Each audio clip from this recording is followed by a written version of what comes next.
Live from the Talking Joe Studios. It's Talking Joe.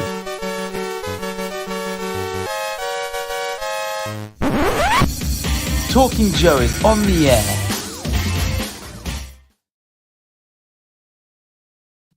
Hey, welcome to Talking Joe. It's me, Mark, and today we will be talking to,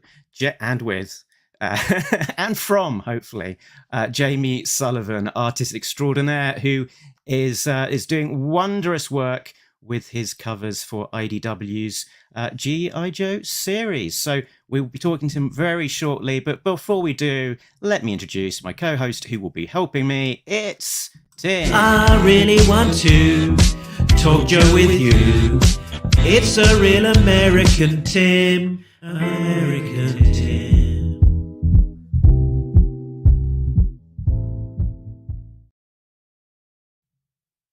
Oop, where is he? Wait, I've got to add him in. That's what. There we go. Hello, Mark, and hello, viewers and listeners. Hello, Tim. Good to have you on board and, you know, storing yourself away under your desk in between recordings. It's efficient as ever. At the time of recording, we're live, so you can join in and view live. You can leave us a message while we're live via YouTube or via the Facebook group, and you can join in like they gone. You can pester our guest about artwork for sale if you missed the big sale for the 300 cover. You're like, why didn't you do a solo Crazy Legs cover, for example? So good to have you on board. They gone, and please behave. So, but we're not. It's not here. You know, people aren't here to listen to me and Tim to just talk on our own. We've got a very special guest, and as always, we've got a jingle for our guest, which has been created especially for this occasion and is not a reuse or modification of an existing jingle created for our co-host Jay Cordray. So brand new, remember that? J.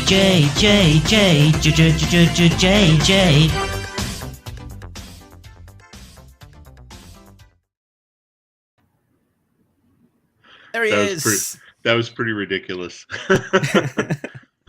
Well, we're nothing if not ridiculous. Great to have you on board, Jamie. What is it normally? Jamie? What's the preference? So yeah, it's Jamie.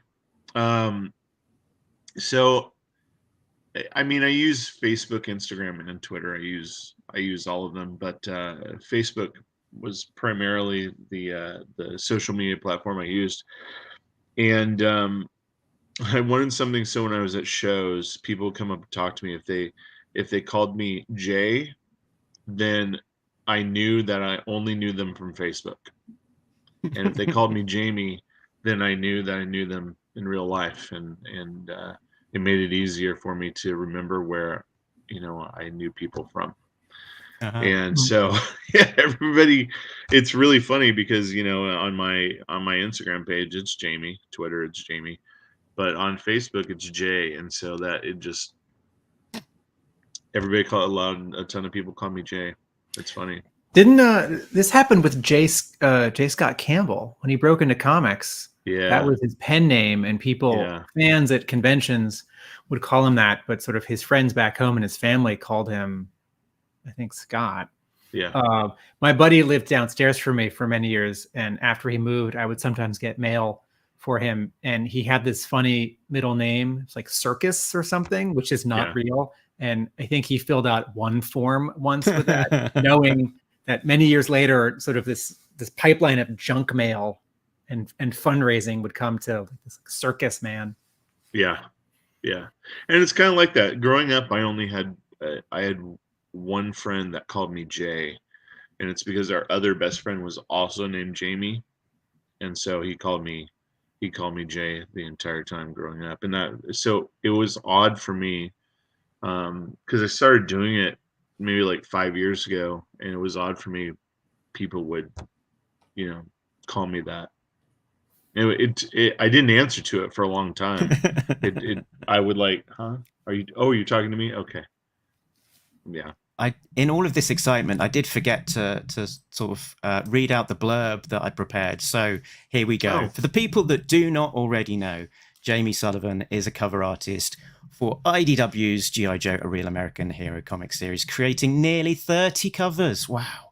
During IDW's run, and all manner of other G.I. Joe projects like Marvel cover recreations, Hector Garrido package art recreations, and before he boldly goes in a new direction with his comics art, he has finished out his IDW run with an amazing wraparound cover for IDW's final issue, issue 300, featuring 313 distinct characters in a single image, which should go on to break the record for the most covers on a comic cover, which was previously set by Deadpool issue 27 with a measly 224. Now, when I was doing the prep for this, what sort of snuck up on me was quite how many covers you've actually done during your time on the run. It was just adding them up and going, crikey, I didn't realize it was nearly that many. It's actually 54. 54? 54 for G.I. Joe. Yeah. Crazy, right? How is Mark so wrong? Well, right in a different way. I don't know. I don't know. What are the missing 24 that Are there convention or retailer exclusives? Yeah, there's REs. There's a lot of REs. There's quite a few RIs. There's some that haven't come out yet between now and 300. But yeah, it's 54. I did a sketchbook. I put out a sketchbook a few months back, and it had all of them except for I think 2 in it. But yeah, it was like 54. It's crazy. Cool. It's crazy. But yeah. Let's start with some low hanging fruit. Having drawn so many Joe characters, who's a favorite Joe and a favorite Cobra as a reader or a fan or a collector, and who's a favorite character or two to draw? Okay, so that's a good question, actually. So my favorite G.I. Joe character is Flash. And he's my favorite because he was the first action figure I ever got when I was a little kid. What was that, 1982? And so any opportunity I get to draw him, I love drawing Flash. As far as Cobra characters, I love Firefly. Everybody loves Firefly. He's a lot of fun to draw, except for the camouflage. And I like drawing Zartan a lot too. He's a lot of fun. He's a favorite of mine. Who do I get asked to draw all the time at shows? Snake Eyes. Like Snake Eyes or the Baroness. Probably the top 2 characters I get asked to draw all the time. And Snake Eyes is, it's easy to draw Snake Eyes. So when people come up and they're like, "Hey, can you draw Snake Eyes for me?" I'm like, "Oh yeah, sure," because it takes like 5 minutes. If you're going to ask somebody to draw a character that's like muscle memory to draw, it's that character, because there's not, honestly, there's not a lot to him. But yeah, that's who I get asked to draw the most. I've got Snake Eyes there behind me. I don't know if you spotted that from your Wolverine homage print. Oh yeah. Which was one of my favorite pieces from yours, because it's just, so spot on in that style. It's just seamless. Thanks. What was it that sort of brought about that cover recreation? So that Wolverine cover for the trade was one of my favorite covers of all time. And Frank Miller, like, his art is like so iconic, but it's so sloppy. And so when you're used to drawing something highly detailed, it's really hard to go in and mimic that. And so I wanted to try and draw that cover and try and draw it like Frank. It's very difficult to do, but it turned out pretty good. Carson Metaxas from 3D Joe's actually owns the original art for that now. It's huge. Yeah. The original art is huge. It's like 24 by 36, I believe. Yeah, I think I saw he did an unboxing video of it. Yeah. And I was like, wow, that's a piece to get. I was impressed with my print, but obviously the original art is something else. And I noticed sort of from you sharing some of the original art on the social media that generally it isn't just the typical kind of Bristol board. It is often an oversized piece of art. Do you prefer that kind of big big template to work on? Well, I have to because I am my vision is horrible, like really really bad. So um I'm legally blind in my left eye. Um and my right eye right now is like 20/60. So I just draw with my right eye, and it helps. And my vision used to be perfect. Diabetes ruined that though, but it really helps um being able to draw the detail that I want to do. Um, Mm. but as far as art collectors go, they usually are pretty happy that I have to draw at that size because they get a bigger Yeah. bang for their buck because the original art's massive. So my covers are the original art for my covers are actually are 24/16. So I don't draw an 11/17. It's too small. Mhm. I can't see all the details. So yeah, the original art for my covers is uh, is much larger, which is really cool actually. Because when it reduces, you know, with all the detail that I put into it, some of you can't even see when it's reduced, but it gives it a sense of scale, sometimes a sense of realism, especially when I'm doing Mhm. vehicles. So that helps. Absolutely. Um, so there's a lot of things that we can cover from your career, your GI Joe career. Mhm. And I thought instead of going straight in origin story, I thought let's keep it as present as we can, and let's go in with 300.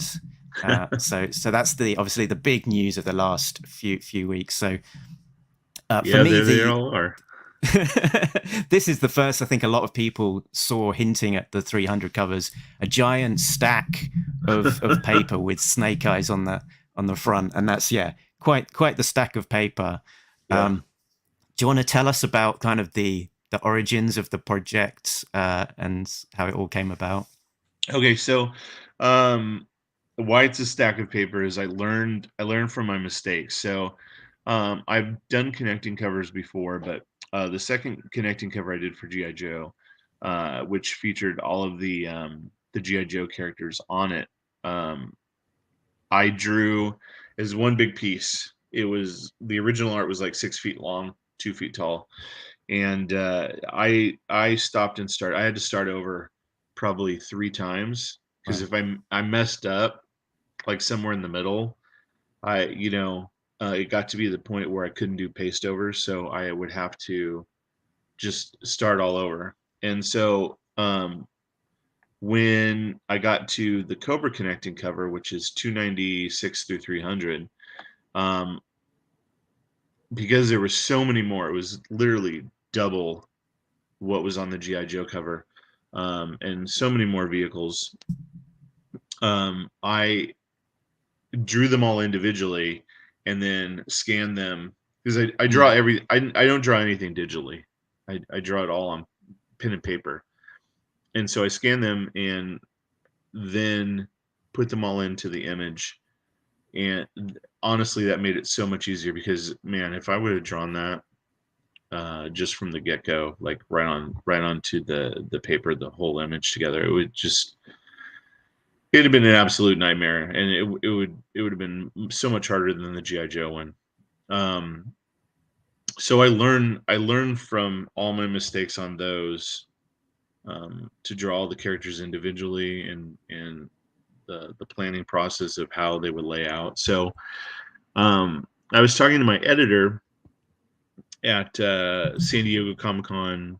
This the not the last one, but the one before, the little short one they did I think in December, or one of those months. It was an odd little show, but we started talking about the end of the series, and I was like, I'd really like to break Scott's record, and I have this idea about doing, a variant cover with all of the characters on it from the Marvel and the G.I. Joe run. And so we talked about it for a little bit, and he loved the idea.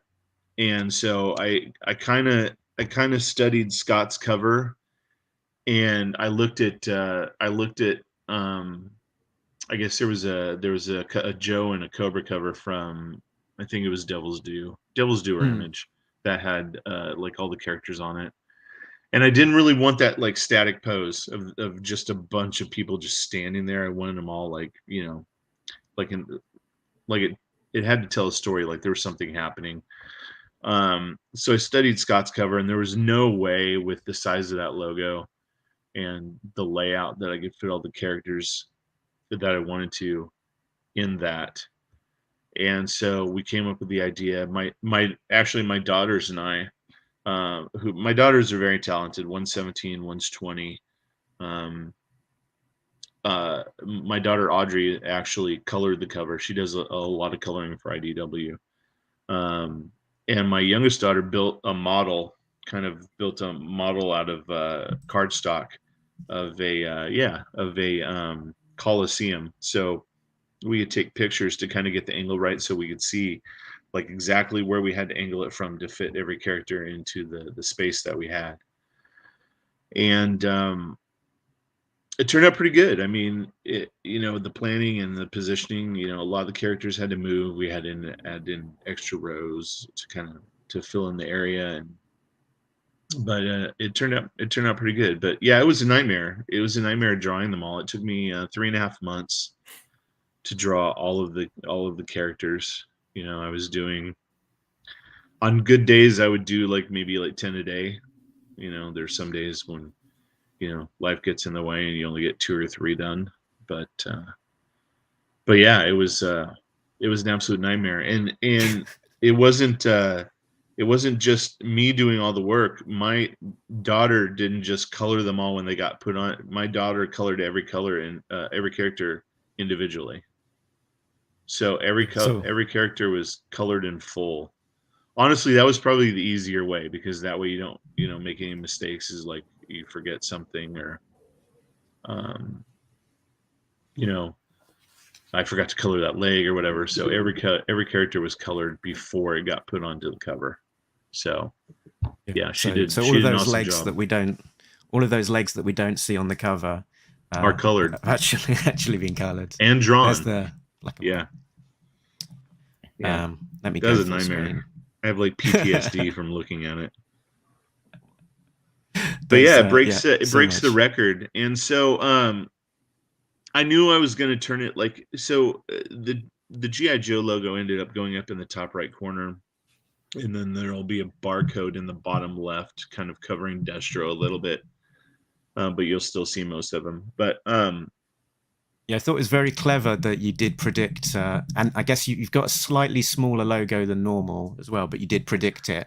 Yeah. And so underneath that logo, we're not actually losing anybody. It's kind of what would you call them? Turrets. If we were to chop off Gridiron's head, is anyone going to complain? Really? You would be surprised. Topside. I mean, bullhorn, right? You would be surprised. Viewers, if you really don't want me to insult Bullhorn right now by suggesting that we cover his head with a logo, chime in, please, in the discussion. Please make it. Well, yeah, I knew where the logos were going to go, because I went to, I talked to my editor, and Neil, who handles all the logos at IDW, and I said, Neil look, Utake. Yeah, I can't. There's no way I can put the regular size logo on this cover. And do it. So what's the absolute smallest that Hasbro will approve? And so Neil really pushed and pushed and pushed and got it. We both fought and got it really small. And Hasbro said, "Yeah, let's do it. Absolutely." and it was really cool. And then, when I got laid out, I was like, oh, well, I don't really need that much room. So I I ended up moving. I had a little more room than I thought, so I got to actually add some more characters Wow. and a little bit more background. And then I didn't want it to be like one of those things where, there's a dead spot on the cover. So I ended up, putting like the entrance to the Coliseum, like the little areas where they can walk through into the Coliseum. And then I ended up hiding snake armor in Yeah. the wall. It's kind of an homage to that scene in the original G.I. Joe animated miniseries from Sunbow where they're turning, in the cave. So, and I'll be honest with you. So this cover will be great for a lot of people, even if G.I. Joe continues at another publisher. This cover will be great for a lot of people because this cover is the first and only appearance of, I think, 20 or 25 characters that have never been on a G.I. Joe cover, never been in a G.I. Joe comic book. And so, yeah, some of them are from the cartoon, some are just toys. So, yeah, it's a first including appearance of a some lot of characters. quite big characters. I think this might be the first appearance of Sergeant Slaughter on a cover. Yeah, I don't know if he ever made it onto a Marvel cover or not, but yeah, it's his first. Yeah, if not, it's his first appearance on a. Okay, they go on expressing surprise that Crazy Legs is in there right next to Fast Draw. But yeah, almost everyone is there. Almost everyone. Yeah, so there's nobody dead on this cover. It's kind of Okay. like it's kind of like We've got a curtain call at the end of play where all the characters dead or not come out and like, hey, their last hurrah, on the cover. So there's nobody dead on the on the last two connecting covers I did. The G.I. Joe one, the dead character. So let me do the cover one first. So on the cover one, if the character was dead in the comic, they're not on the cover. That's why in that Cobra Connecting cover, there's no Croc Master, there's no Serpentor, because at the time when I did that cover, they were dead in the comic. So on the G.I. Joe one, I went back and forth. There was a couple guys helping me with the research and Diana Davis, and like I need to know which G.I. Joe characters are dead, so I can put them in, like, they're going to be holding frames with the little black band, as a tribute, and remembering their fallen comrades. And so we went back and forth and I'm like, okay, are you guys, all of them, are you guys sure these are all the ones? Yep, not a problem. So obviously there are characters on there that I drew live that are dead because that's the way things happen. And I believe Crankcase is dead, but I drew him alive. And Cool Breeze is also dead, and he's on there alive. And and so, like what you were saying about the G.I. Joe fans, would they be upset like in Bullhorn or whatever? Yes, because who knew? I didn't even know Crazy Legs was a character before I started doing, or not Crazy Legs, Cool Breeze. I didn't know Cool Breeze was a character before I even started doing this cover. And I just didn't remember that Marvel comic that he was in. And man, I got people messaging me, like calling me an idiot and like so upset. Like, how could you do this? I'm like, I'm not the only one that works on this thing. But I took it in stride, and I'm like, be glad. Like, this guy was obviously like a giant Cool Breeze fan. I'm like, be glad he's on a cover. Like, take the win and just enjoy it. I got a commission with Cool Breeze. Did you? Yeah, I got John Statama, who drew those issues, to do a drawing for me that has the characters from his issues, and I made sure to include Cool Breeze. Cool Breeze, and what's really funny is Cool Breeze, that character on the 300 cover, was my daughter's favorite to color. She loved his uniform and loved coloring. She thought it turned out really good, so she was really happy with Cool Breeze. Like, who knew? Cool Breeze would affect my life over the last 3 years the way he's done. Was there? I think when you were describing this story about talking for the 300 cover, I think you said it would be great to do a variant, but Yeah, your cover, the variant has no logo. The main cover A, is your cover with all the characters and the logo. So when did that happen? I was informed that it was going to be the main cover about a month ago when it was done. That's when he told me it would be cover A, and very excited, that my last issue with IDW would be cover A. And I had no idea about the variant. I'm glad that I drew the stuff, in the back, because I didn't know that it would be a Virgin variant as well. And who knows, they might have a reprint where it's the black and white line art. Yeah, that's an idea. Yeah, so I'm not for sure, but yeah, I was very excited. That only happened once before, with the reprint of 21 that they did, which was called Complete Silence.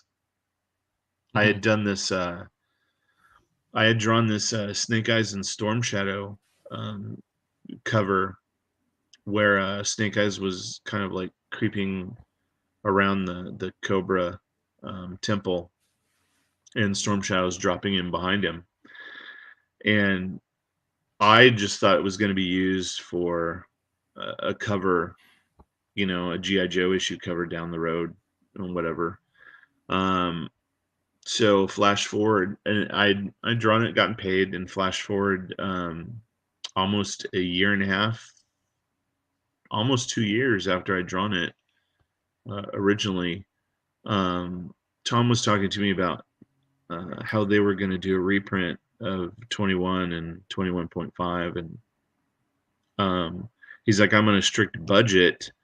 He's like, do you have anything with like Snake Eyes on it that you've done? I'm like, well, what about that what about that piece hanging in your office that I drew a while ago? He's, oh my god, I forgot all about that. He's all, that's perfect. And then so yeah, I got the main cover for that issue. I had no idea it was going to be on that. It wasn't drawn for that specifically, but it worked out pretty well actually.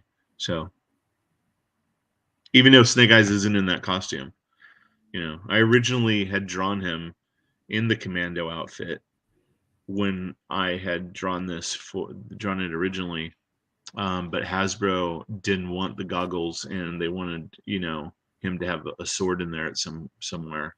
So the visor got added, and then the hilt got added later. Cool. You said, I think you worked for about 3.5 months on the 300 cover. Yeah. Diana says, do you know how much time from start to finish you ended up putting into the cover? Hours wise? Yeah. No, I haven't done the math. That would be I haven't done the math. That would be, yeah. Compare it like my hourly wage would be probably 35-40 cents an hour, maybe, if that. It was a long time, but I mean, that's it. I took it upon myself. I'm the one that volunteered to do it. I'm the one that had the idea. So, I don't have any problem with how long it took, or I'm just Jamie, happy they let me do it. Tell us about selling the art. Oh, that was a nightmare too. I thought that was a nice softball I was lobbing you. Oh yeah, oh man, people were vicious during that sale. I thought I was doing something. Can you explain it? Doing something really cool. So yeah, for people who don't know, since all of the, it started off with I,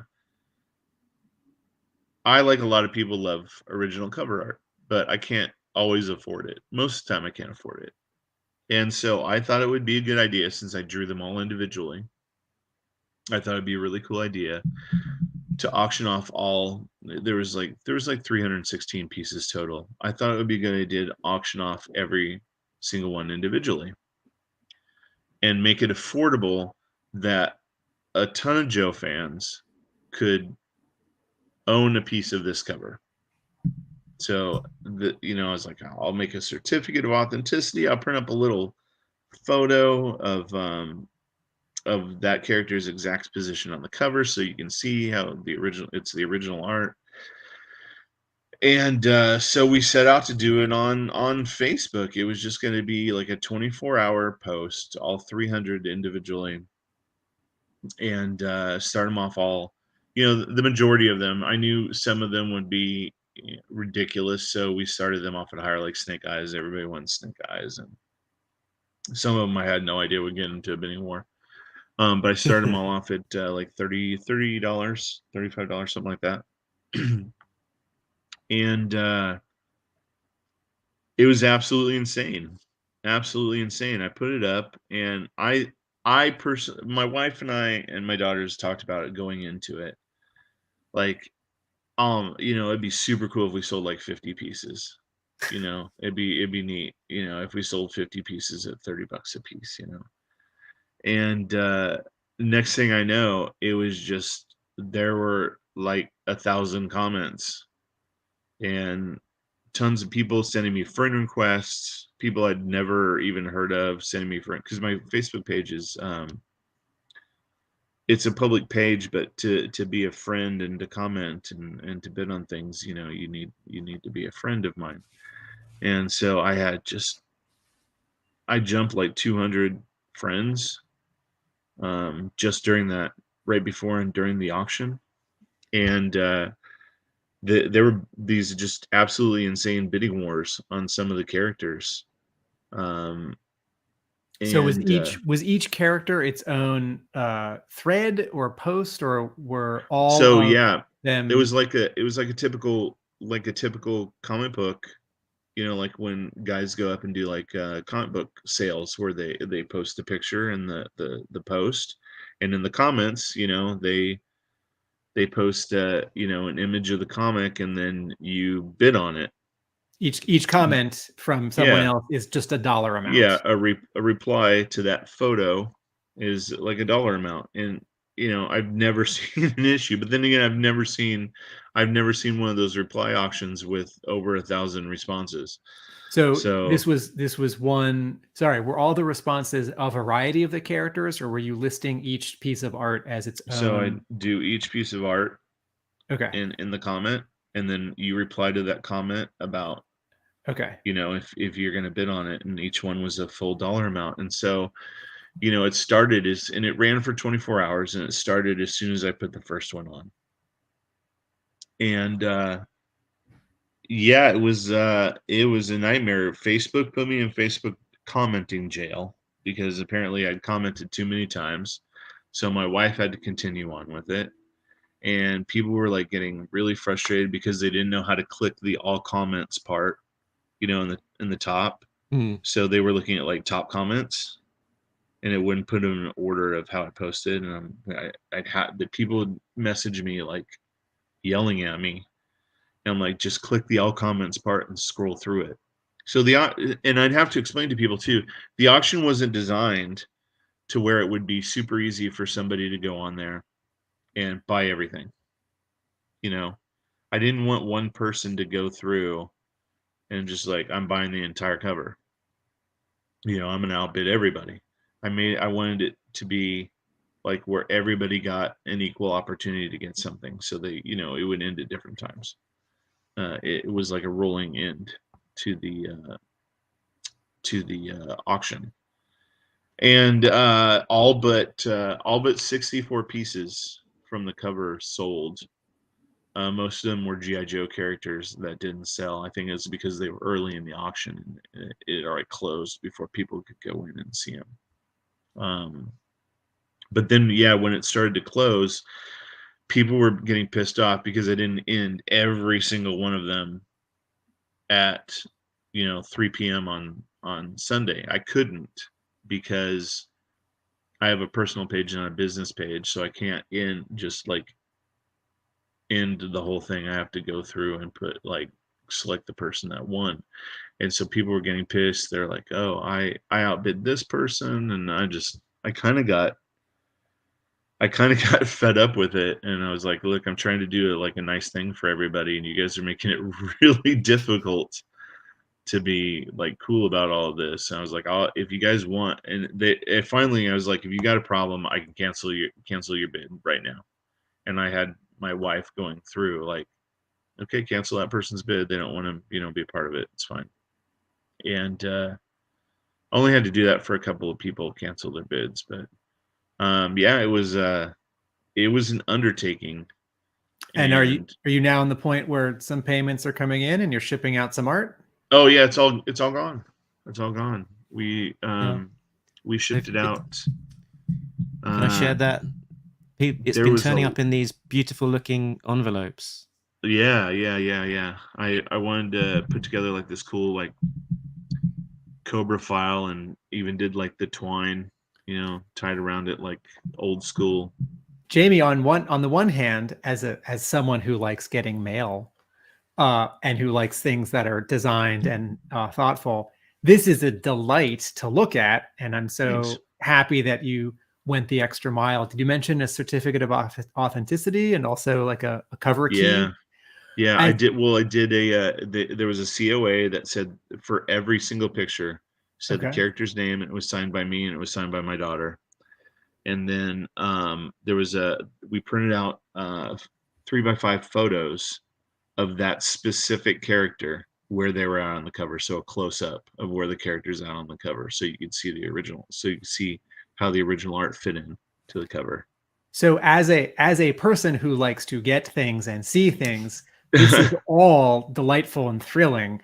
As a person who has packed up boxes and envelopes and mailed things and very occasionally sold things on the internet, it feels like you gave yourself many additional jobs. Oh yeah, not just me. My wife and my daughters. It was all hands on deck. No pun intended for packing this up. When we first started out trying to get a rhythm down, there was a lot of yelling and screaming and name calling and yeah, it was not fun. But they were all, from that auction, they were all shipped out in the first week. There was like 130 packages. How far away is your post office? Well, it's on the other side of town. But after the first shipment, because it went out in waves, after the first shipment, we scheduled a pickup. You finally made something about this easier for yourself. Yeah, the mail carrier. We had the mail carrier come and get them and scan them right at the door. Yeah, it was a nightmare. He was not happy about it, but what are you gonna do? But yeah, I know everybody. Surprisingly, though, that first auction where almost all of them sold, only one person didn't pay. Which shocked me, because you know how it goes. Like, people, bid on things or whatever, and you always have a few that don't come through. Everybody paid except for one person, and then we just rolled their character that they bought into. We did a follow-up auction where it was a claim sale. It wasn't an auction. It was just a claim sale. There were 63 or 64 pieces. They were all $40 a piece, and just made it real easy for everybody. And I did the post and did all of the comments, all the pictures in the comments, and made it private where only I could see it. And then at 3 p.m. when it started, I made it where everybody could see it. And so I learned from my mistakes. And so, yeah, that way, not every person could go on there and just buy, every single thing, because there was a lot of people that got on and were able to get a lot of pieces. And so the next time you do this, when I'm never going to do this with again. 400 characters. I'm never doing this again. Jamie, I think Jamie, I think you should do covers where it's one character with very little background. And there are lots of famous and well-known and also not so famous and well-known artists who do those kinds of covers for all sorts of publishers. And Yeah. I think they get paid the same rate as someone who does, two teams fighting in front of, the Washington Monument or something, Sure. or Times Square. So maybe the rest of the year is just simple vignette covers. It's like, Yeah, it would be how cool. about the background can be like 3 rocks and a little bit of rubble. Yeah, that would be much easier. That would be much easier to do. I would love, I would love to do something at Marvel. I really would. If you guys know of anybody that works at Marvel that is in the hiring department, send them my way. Check my Rolodex. Yeah. But no, I'm on to I'm it's no secret now, I'm on to Star Trek. So, And have you begun work on that already? Oh yeah. I have they've announced a new sort of flagship book. I haven't worked on that yet. I am on the mini series called Star Trek Resurgence. Okay. Let's see here. This is I don't know if you can see that. Let me do that. There we go. Solo. That's my first cover. Nice. What's the continuity? When does it take place? This is I believe it's during the Next Generation era. It takes place aboard the USS Resolute, and this is an RI for the final issue of the series. It's a 5-issue miniseries, and some characters die in it. I won't tell you who, because I don't really know who I'm not familiar with the characters. Like you think G.I. Joe's dense? Star Trek had there's I mean I'm a fan of Star Trek. I like the original series. I like Strange New Worlds. I like Discovery. I love the movies. But man, there's just I couldn't even imagine trying to fit all of those characters onto one cover. That'd be like a couple thousand. I had a thought, because I think we sort of wrapping up our talk of the 300 cover. I wanted to ask a couple of things. If Yeah, that's okay. all right. Yeah, I have a thought to wrap this up. But over to you, Mark. But just from reading some of your posts about the process and stuff, I thought I'd ask about the sort of the process that you took to make sure that you weren't just doing the same sort of static character over and over again. How did you approach that so that there's a lot of diversity in there? Like even just sort of on this pin, sort of thumbnail kind of view of all of these characters, you can see that, for example, Bazooka there is in the middle. He's a big, chunky guy, very different body type to say Alpine right next to him. Yeah, so I knew going into it that I didn't like what you said. I didn't want them all looking exactly alike, because that's just not how real life is. There needed to be some body type differences, and so I drew. I kind of did some poses, like 50 poses. I knew if I had 50. That I could kind of mix them around, change the arms and stuff. And when you say poses, is this reference photos you took? No, I sketched them all out. Okay. I sketched out poses and stuff, and made them bigger or made them smaller. Some of them are homages to Sergeant Slaughter's an homage to. How he appeared in that's the Russ Heath model sheet from the Sumbo model sheet from the cartoon. I wanted to. There was an opportunity to pay tribute to some artists who had worked on G.I. Joe before, and there's a couple of poses in there that were distinctly Mike Vosberg. There's a couple of Herb Trimpe body types. So they'd come from different places like that, and so I laid them all out and then decided like which characters are going to get what, you Mhm. know, and that really helped. Uh, Doing that ahead of time really helped, like the insanity of like, did I draw this on this character before, you know, and trying to make sure that they weren't like, if they had similar body poses, they weren't standing right next to each other.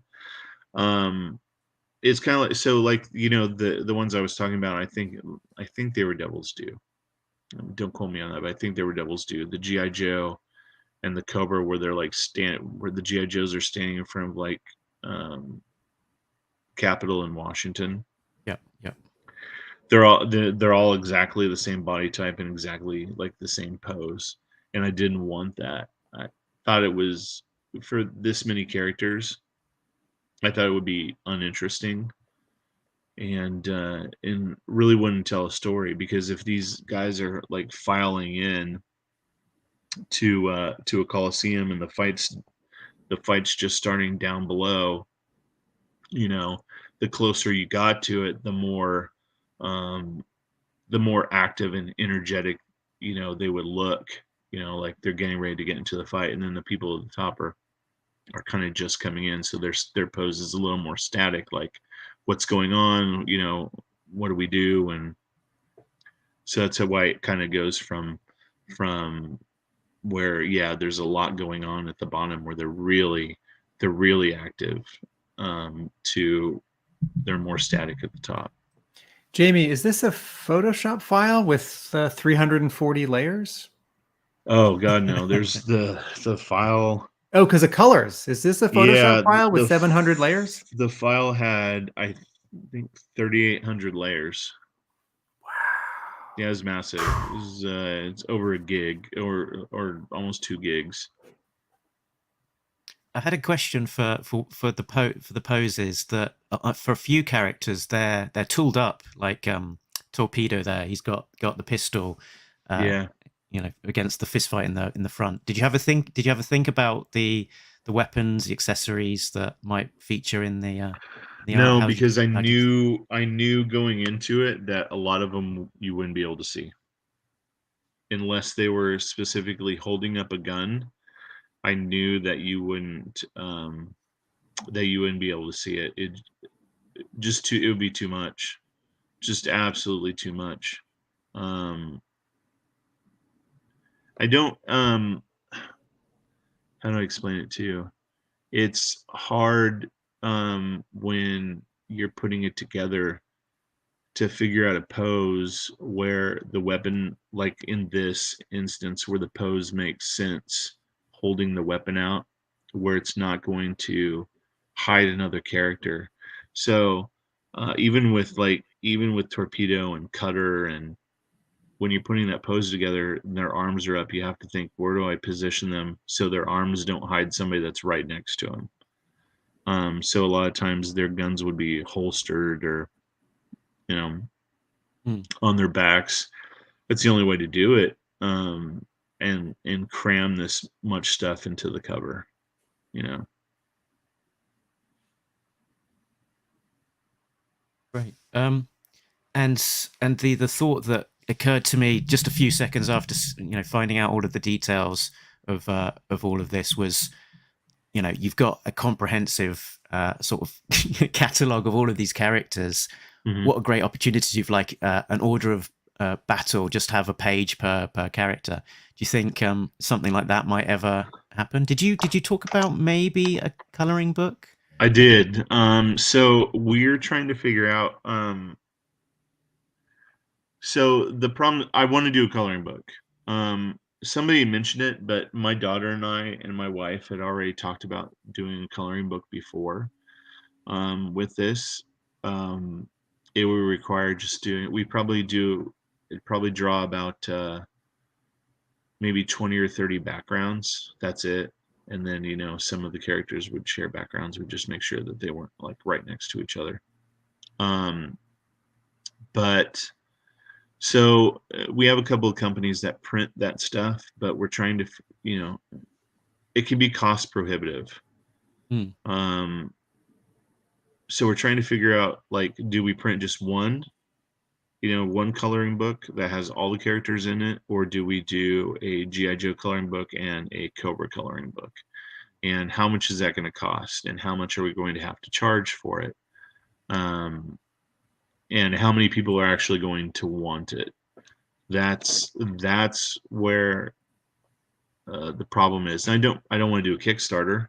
I don't have any desire to do that. I'd rather just find out how many people really want it, and then just order them and ship them, based on that. So that's kind of where that stands right now, trying to figure out exactly. And do we want more like an adult coloring book where the pages are heavier and not like the newspaper print, or is it going to be like a child's coloring book? It's that kind of thing. Mm-hmm. So that's kind of where that stands as far as a coloring book. As far as an order of battle, I mean, it'd be cool because I'm the not only do I hold the world record for the most characters on a comic book cover, but I'm also, it's not a world record or anything like that, but I'm also the only person that's drawn every G.I. Joe character and have it printed, published professionally. So yeah, kind of crazy. Diana says, and I don't know if she means a print of this cover, which I'm assuming that you will do at some point, but yeah, would a print be cheaper than a book to make? Maybe like a big print, I guess. Oh, of every yeah. single character. There's one behind me that we did. I don't know if you can see it. Can you see that? Right there. Uh-huh. That's it. That one's like 22 by 30, and we did that one. We did like 3 or 4 of them to test the colors. So they were all printed, to test the colors differently. Those weren't actually made. Those ones weren't actually made to sale. So we're looking at a couple different companies right now to do lithography and the types of papers, because I want it to be something like really, really nice. So we should find out probably in the next week or so. Is it if rather than So Diana's clarified, I mean the cover as a big coloring print, like a huge thing I could hang on my wall and color. Oh, yeah. Just a big black and white yeah, print, it's that kind of I mean, yes, we could certainly do that. That would kind of fall under the same thing. Like, right now we're getting some paper samples from this company that we found. And as soon as we get those and can find out how much, that costs to do, then yeah, that's something, definitely that we could do. And it's something we talked about. Like if you ordered a print of the cover, you get a black and white one along with it. As long as there's also a carefully designed and wrapped envelope and a certificate of authenticity and a photo of you shaking your letter carrier's hand. Yeah. And a few drops of blood. Those envelopes and the doing them was, first of all, were not easy, and they were not cheap to make. It's like that's a big sticker that's on the top of the envelope. So it actually cost quite a bit to print those for everybody. A lot more than we thought it would, but we had already decided on doing it beforehand, so we ate the cost. So. So I had a thought about this cover and your Herculean, not just task, but tasks in concepting it and drawing it and getting it out. It's stressful to talk about, or you sort of brought back to the stress of living through, the months of drawing it and the week or weeks of selling it and such. I can imagine in some months or years, you will be working on other things, and the memory of working on this will have very much diminished, and it'll sort of just be like a little nugget, like a little sort of truncated abbreviation of like, Facebook and that week. And I can imagine in months or years, you're at a convention really in the thick of something else, some other project, some other IP. And, 10 people come up to get stuff signed or to buy prints, and someone has this cover. And this might be years and not months, but you sort of see it with fresh eyes, right? Yeah. Almost like someone else drew it and you're seeing it for the first time. And you think, oh man, there's just so much here. And you sign it without feeling any stress or grief or anger or grumpiness. And I wish that for you much sooner than later, but I think it will happen. Yeah, I actually now, I mean, I look at it and I'm not grumpy about the cover. I enjoyed, getting to do it, and yeah, I am very happy with the process and the auction. It makes me laugh now, all the stuff that I went through over the last 4 months now. It's just kind of crazy. And then my wife up at 3:00 in the morning to call Guinness because they're in the UK, and just happy that she didn't, IDW kind of took over for her with that, and she didn't have to do it anymore, because she was, they're very difficult to deal with as far as getting a hold of somebody and, the whole process. But no, I already look back on it and laugh. Actually, when I look at it now, I look at all the mistakes I made on the cover. That's what I see that's what I see. I'm always trying, like, as a comic book artist, you always have to try and improve. You always need to be improving and learning new skill sets. And so, when I look at my older work, I'm like, oh, I can't believe I drew that, or I can't believe I did that. And, yeah, I look at it now, I'm like, oh, I wish I would have drawn that person differently. Even when I was putting it together, because I went in order. So I drew all of the Joes first, and then I drew all of the Cobra characters second. But within each of those, alphabetically? No, I went in by order of the year they came out. That's why if you look at the cover, from bottom to top, they're except for obviously Duke, they're in there from the order that they came out as toys.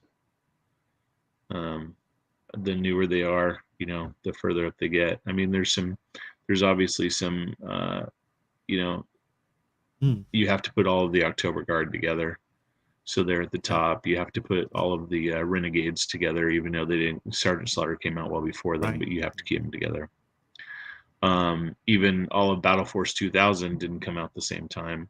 Yeah. So, but they're all together. But yeah, that's the order I drew them in. And when I was putting it together, I was like, God, I wish I drew that. And I'm like, no, just I gotta live with what I did. Which character were you surprised by the most? I noticed that a lot of people asked the same question, which was, who are these freaky-looking characters up in the top left-hand corner? They're from the Snake Eyes trilogy. That's where his version 3 costume comes from. Come on, everyone. Mark Bright penciled that issue. First page of 95. Come on. Yeah, they're the Payne brothers. They are the Cobra torture specialists. And that, that's another mistake I made. There was apparently a third one that I didn't put in there. And that's my fault. And the guys that were helping me research it, it's their fault too for not catching it. Yeah, I think he was the one wearing like the top of the costume and nothing underneath. He looked like a Starbucks barista. He had like a top knot. There was one with long hair, wasn't there? Yeah, that's the one I forgot to put in. So yeah. Oh, there's my cat. Was there a couple? My cat is trying to get up on the computer, so I apologize for that. Her Her name's Zoe, but we should have named her FOMO, because she, like, if something's going on, she has to be right there in the thick of it. So apologize. Was there a character that you particularly enjoyed sort of discovering or drawing for the first time that maybe wasn't really on your radar before? Yeah, some of the newer ones. And my wife just took the cat. It's pretty funny. Some of the ones that came out later, because when I was a kid, I stopped collecting around '89, and so it was kind of it was fun to draw some of those characters, and then some of the newer characters that were created for the IDW series. I had never drawn those before, like Sherlock and Malto. Group there. Yeah, and then I also added the Wiper from that famous Oh yes, GI Joe episode. So I was pretty happy to be able to get those put in there. Yeah, I even got all of the animals in there. Polly is the only one that's on the actual main thick of the cover with Shipwreck, but all the rest of them are at the top. I got cool.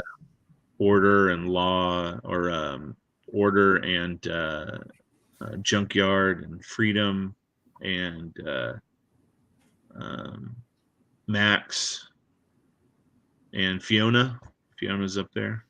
the crocodile.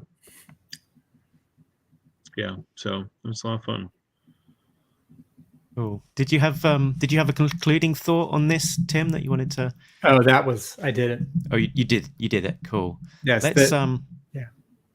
Let's jump on to one of the projects that you did before this one, then, which was the anniversary issue. There we go. The silent interlude recreation, which was a really interesting project to see. And we had we were able to do a show with some of the creators talking about their specific page and how they created it. What I noticed doing my research for this is it's not the first time you've interacted with this project, because you did the complete silence cover, but then you've also sort of recreated the original Ed Hannigan, Klaus Janson cover as well, by looks at it a few times. So an issue and a cover that already resonating with you quite a lot. Yeah, I don't do those anymore. I got commissioned to do them quite a few times, and each time I tried to do a little different: watercolor, acrylic, just the black and white lines. It's just, at some point you're like, I don't want to do this anymore. And so no more commissions for those, thank God. But my page, no. So I penciled it, and my daughter Audrey inked it, and the colors came out kind of dark. I was surprised at how dark they came out in the issue, but that's always kind of been a problem with the printing company that IDW uses. Sometimes my covers have come out way darker than they're supposed to be, and that's kind of one of them right there. But I just wanted to do something kind of like dynamic, and it was fun. It was fun to watch Audrey ink it, and it was her first time doing that, and so a little nepotism in the industry, Yeah, how did she get the job? Can you talk about, Jamie, first hearing about this project and picking your page? Yeah. So I was the first person that Tom told about it. Oh, wow. He told me about it the same time we talked about 300. And I had already picked a page. I was like, I know what page I want to do. He's all, okay, just let me know. And then when it finally happened, one of his assistants emailed and said, hey, I need your pics. And so I sent it to him. He goes, oh, that page is already gone. Like, what are you talking about? I'm like, I picked that page the day Tom told me about it. And he goes, yeah, sorry, it's already been given to somebody else. And so then I picked the second page. He goes, oh no, that one's already taken too. I'm like, oh, so this is like my fifth pick. Then you volunteered to just redraw the cover again. Yeah. Well, yeah. So, but yeah, it was fun to do. And, I think Audrey, for her first time, I think she did a really good job, because It's- when she did it, she's only 19. So, What yeah, I was gonna say a lot of people when they were sort of faced with this, this task of sort of creating a page inspired by the original, they're kind of like, how close do I try and skew to the original versus doing something different? And your so page was probably on the further end of trying to do something different to the original and not just trying to just recreate exactly what I it was. wanted to go even further with Oh wow! being different, and then they told me that it needed to be like exactly, almost exactly like the original, have the original feel. I was like, okay, so I left it at that. But that it was huge. It was again, it was 24 by 16.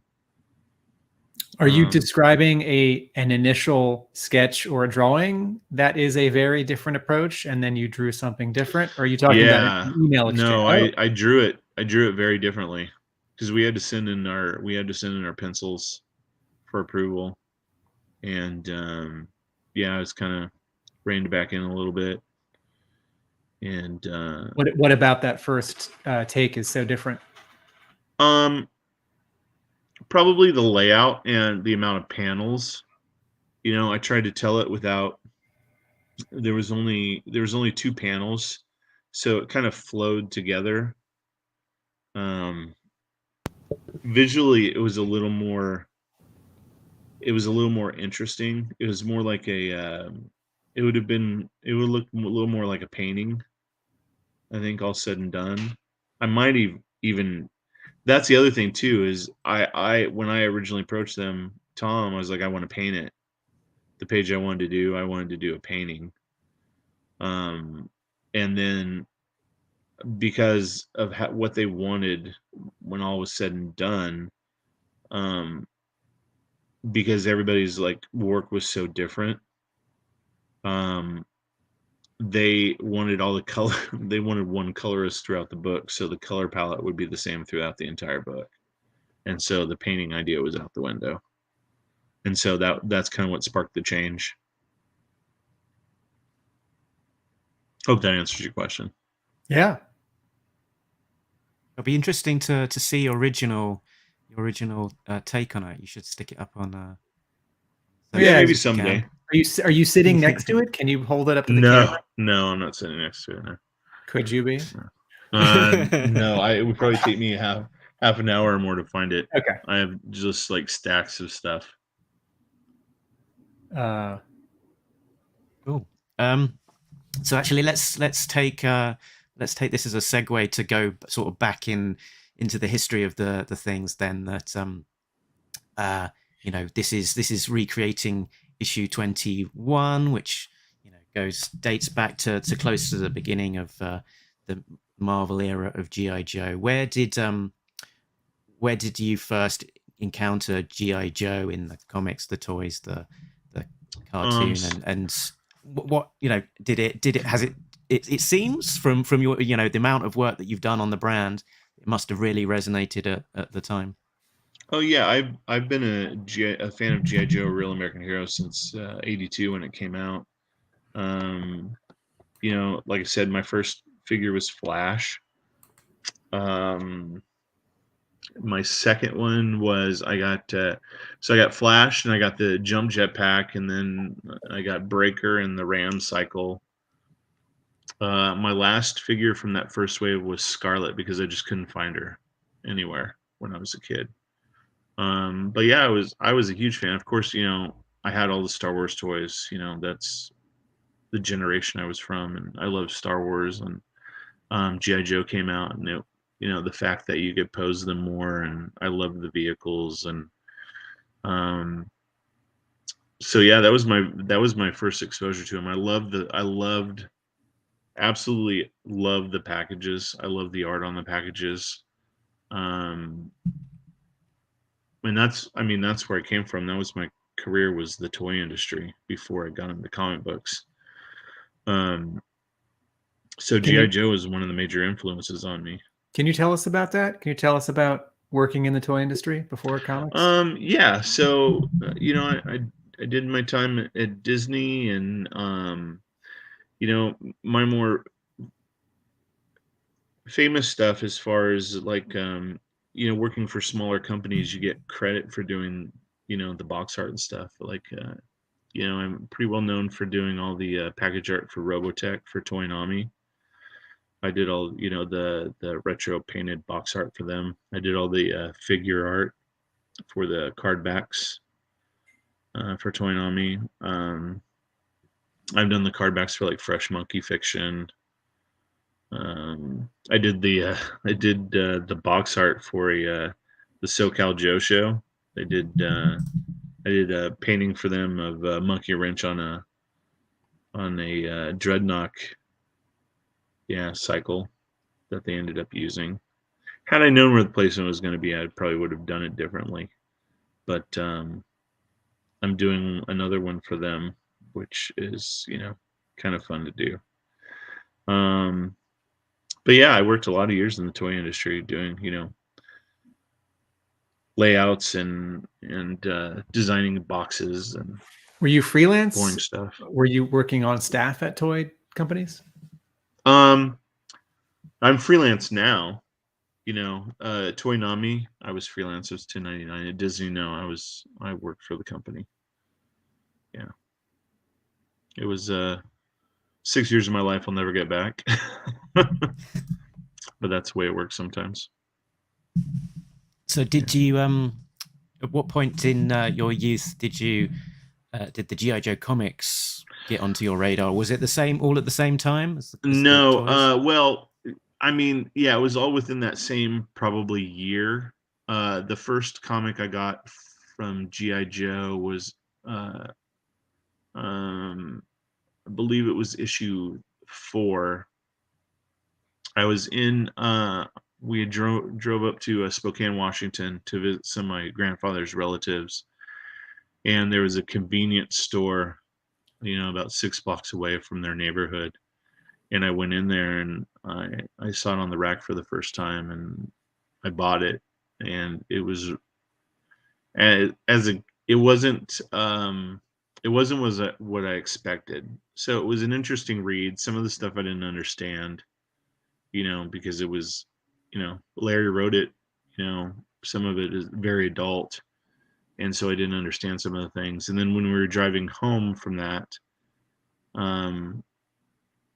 we stopped someplace in Oregon, and I found a copy of issue 2 on the stand still, and I got that.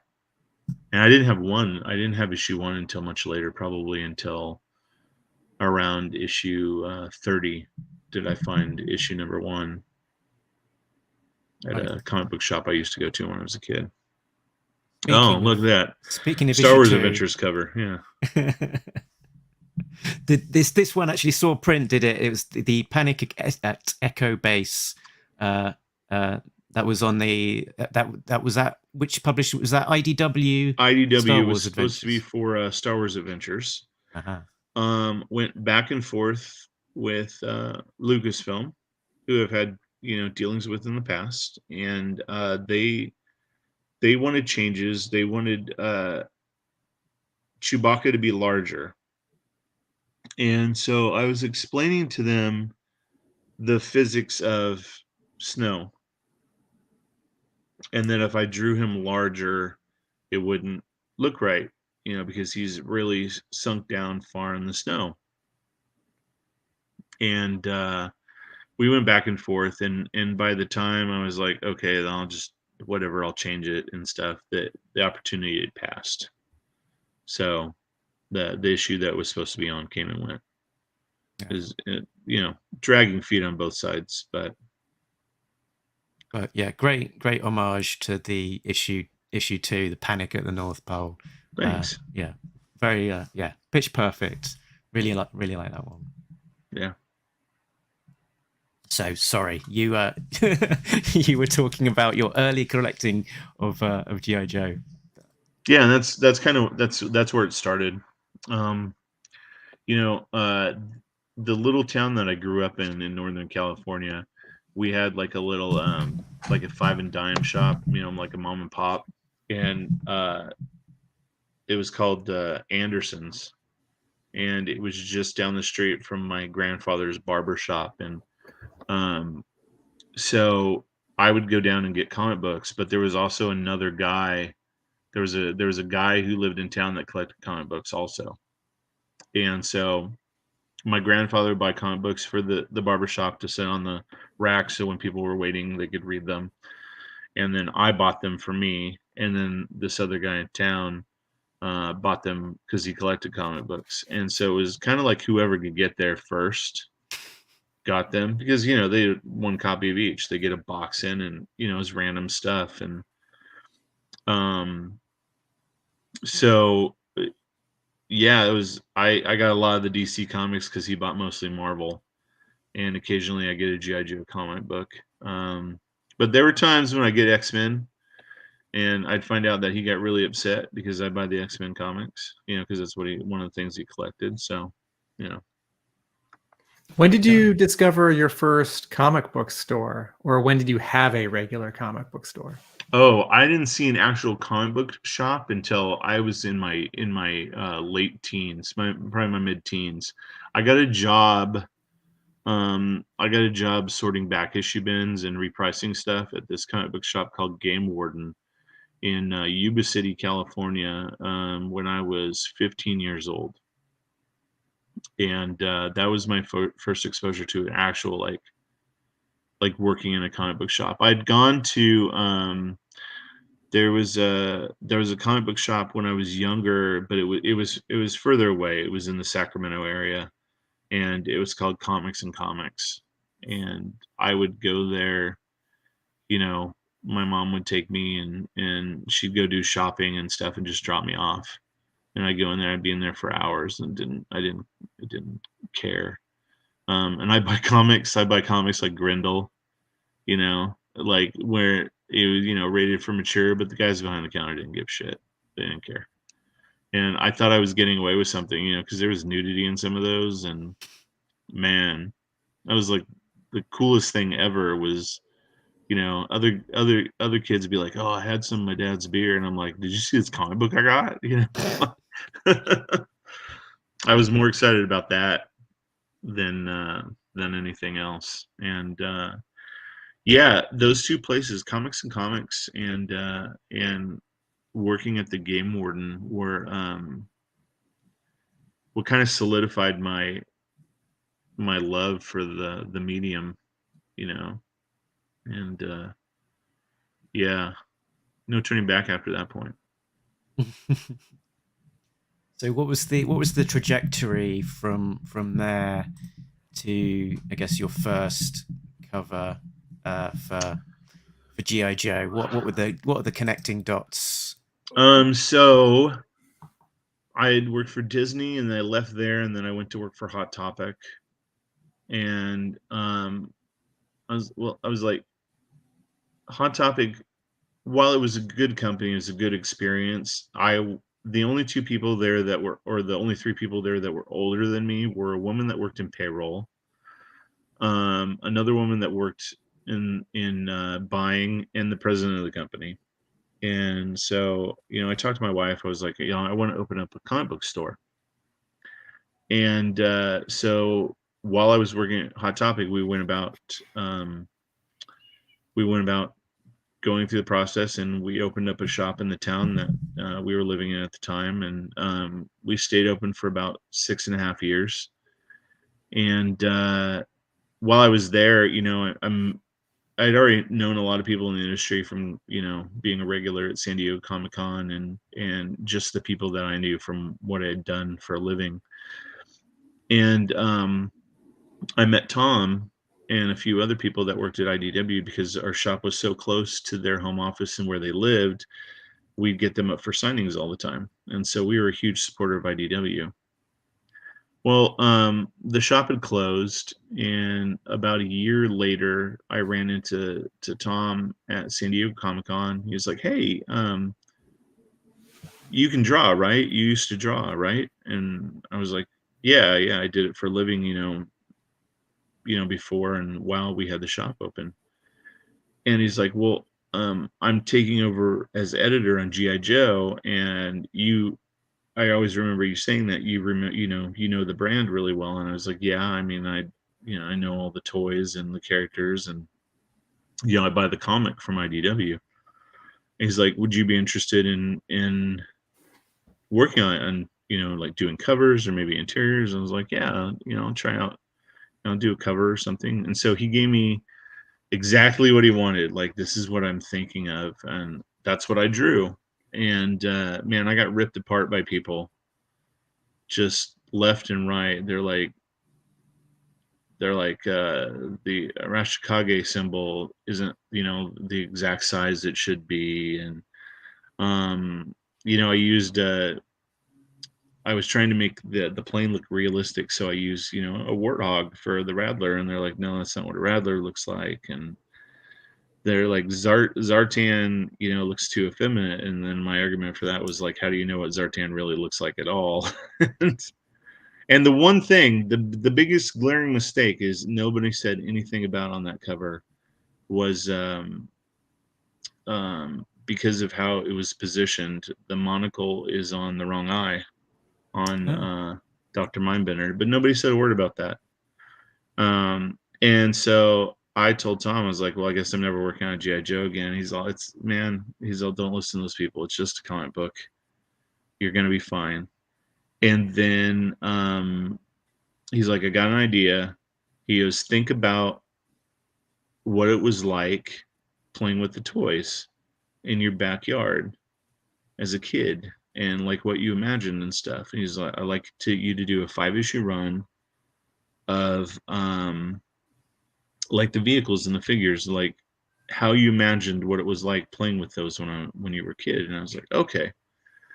And so that's when I did 256, which was like one of their best-selling RI covers ever.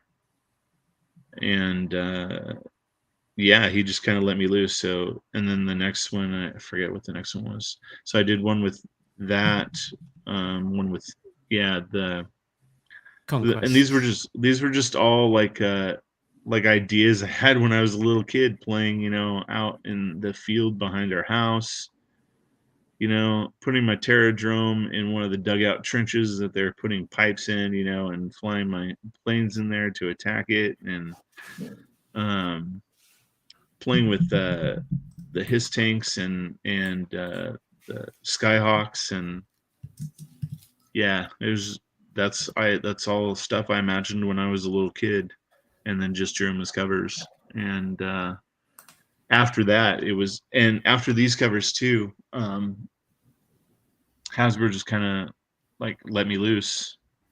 They were pretty cool with everything I had done at that point. So, and I'm every one of those Cobra officers on there. I posed like the poses I wanted and took photos. Yeah, it's me. I'm every one of those guys. I'm every Cobra. Yeah. So was this at this stage, were you already drawing things like the figures singularly and then sort of patching them together? I only did those for I only did that for the Cobra Connecting cover in 300. The only time, this one is the only one where I they kind of wanted they felt like the area down by the HISS tank was kind of empty, so I drew another Cobra character and put it in. Yeah, I noticed that in your original pencils there, you kind of got that kind of area in the bottom right hand corner that's crying out for another Cobra officer to go in there. So yeah. That's what you did. So that's a paste over, but yeah. And when you're getting all of the angles on these vehicles, particularly for these covers where it was more vehicle focused, was that using your personal toys and sort of positioning them and taking photos? Yeah. So figure it out. Yeah. So using the toys is great, and yeah, they come in really handy for getting angles, but you know, you kind of have to play around with the size because they're not really, you know, his tank is not very menacing at the size that it is. And so the easiest way to play around with scale with that is changing the size of the guns, making them a little smaller, and then making, you know, the people sitting in the tanks, especially the ones in the turrets, a little smaller. And it gives the his tanks a little more scale. But there's another, like, so I have such a love for Sunbow. There's a little homage to Sunbow. That's the Cobra Temple in there from the Sunbow cartoon, which Larry Houston was just tickled that I put something like that in there. For our listeners, Larry Houston co-wrote an episode, storyboarded a bunch of episodes, and was a producer on the show. Worked on the animated movie, and he's active on Facebook. Yeah, I've gotten to be good friends with Larry and Mike Vosberg. Mike Vosberg was a huge inspiration for me as a child. You know, the stuff he worked on. I really gravitated when I was a kid. I really gravitated towards like the more utility artists, the guys that could get on any book, and they all drew kind of similar. I don't know why. Maybe it was the array of stuff that they worked on. Like, you know, there was one artist that was known for one book, but then there were these guys who just worked on a ton of different stuff, and I always thought that was cooler. But yeah, Mike, I got to know him. I sat next to Mike at a convention in Las Vegas years ago, and just got to know him, and then my wife and I became friends with he and his wife, and he's just an absolutely great guy. Do you live near Larry Houston and Vosberg in California? Yeah. We live about 45 minutes north of San Diego. Mike lives closer to LA, and then Larry lives close to he lives north of there. He lives up near like the Simi Valley area. So yeah, I'm not far. Yeah, this one after this one, everything was a breeze with Hasbro. So this one, we went back and forth about like, so at first glance, Hasbro kind of thought they were committing like domestic terrorism. So I, like, on the fly, I had to make up this story where, you know, they were escaping from extensive enterprises, and, you know, firefight ensued, and like Tunnel Rat got Scarlet and Duke out, you know, brought a couple of jump jetpacks and got them out and stuff, and they bought it because originally they were blowing up the extensive enterprises building. But they bought it, and so they were happy with it. But then the real problem started. They wanted to know why I put this red patch on Duke's uniform that, you know, had the little AT logo, it was the Adventure Team logo. I was like, well, in the cartoon he had like this little orangey red patch, and, you know, I just wanted to do something that you know, was a little tip of the hat to the guys that collected long before Real American Hero, and they're like, but that's not part of his uniform, and they went back and forth. And finally I said, look, when it reduces, you won't even be able to see it. And they're like, okay, that's whatever, that's fine. And you can still see it obviously on the cover. But yeah, that was the one where after that they were really cool with me, and they just kind of let me do whatever. They didn't really, the approval process was fast. Like, I hear back minutes, like 10 minutes afterward. After they sent it in. But yeah, that one went through a lot of changes. It went through a lot of like poses. I've pasted I've pasted up on the right, I guess, a preliminary layout that you must And have that done. was like maybe the third or fourth one. Yeah, it kept changing. It kept changing. So, but Diana's pointed out some more egregious things they could have complained about, or they demanded you take off the patch because lack of bandolier uniform. well, the lack of bandolier is the whole thing with them escaping. And also, so my gripe with Diana and Duke. Okay, here we go. And So the whole Diana thing. pointed out she does own the original of this one, so she must have got this from you. Yeah, she did. But so the my whole problem. Okay, so my whole problem with the jump jetpack and gear that a lot of these characters have on is these are not people walking around with holes in their backs, where you can stick a peg in. And so some of them, like if you put on a jump jetpack, some of their other gear has to be taken off for them to wear the jetpack comfortably or even effectively. And first of all, I've never understood why there's no like crotch straps and belts that go around for this jump pack. Otherwise, the thing is going to literally rip their arms out of their sockets. But again, suspension of disbelief. So it goes with the story of them, being rescued from being captured. He doesn't have, they've taken off their weapons and stuff.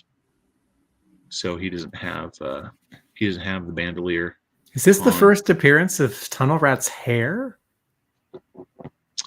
I don't know. Maybe. Let's say rare appearance of Tunnel Rat's hair.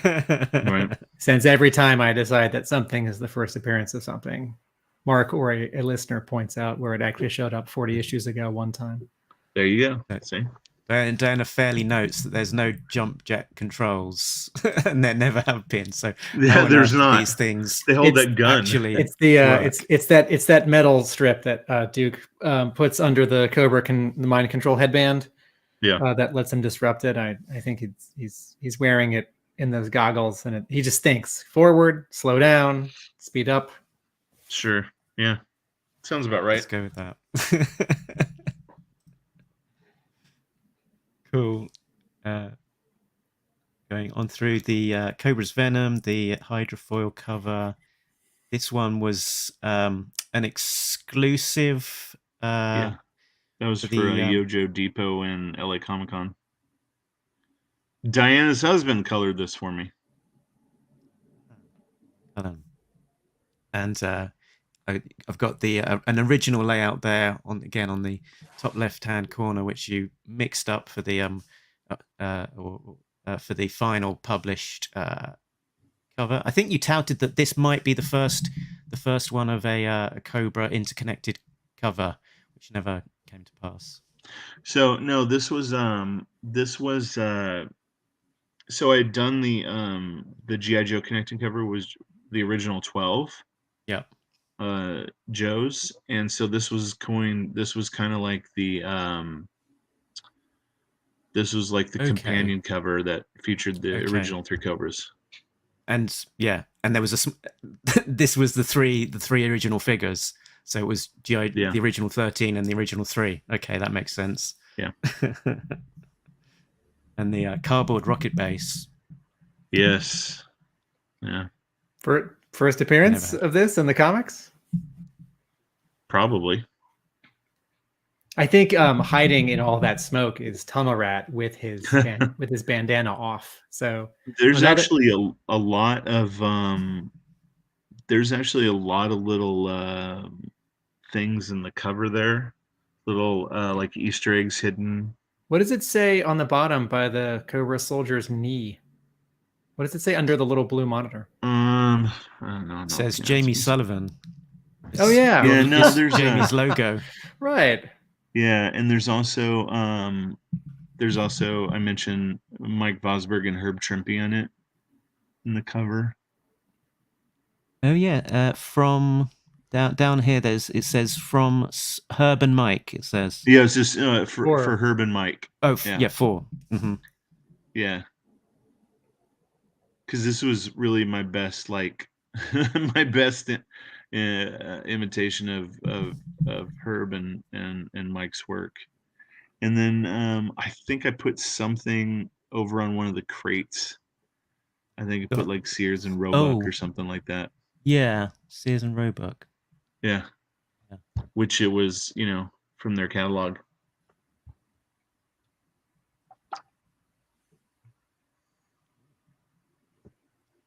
And then we're on to skipping past too quickly here.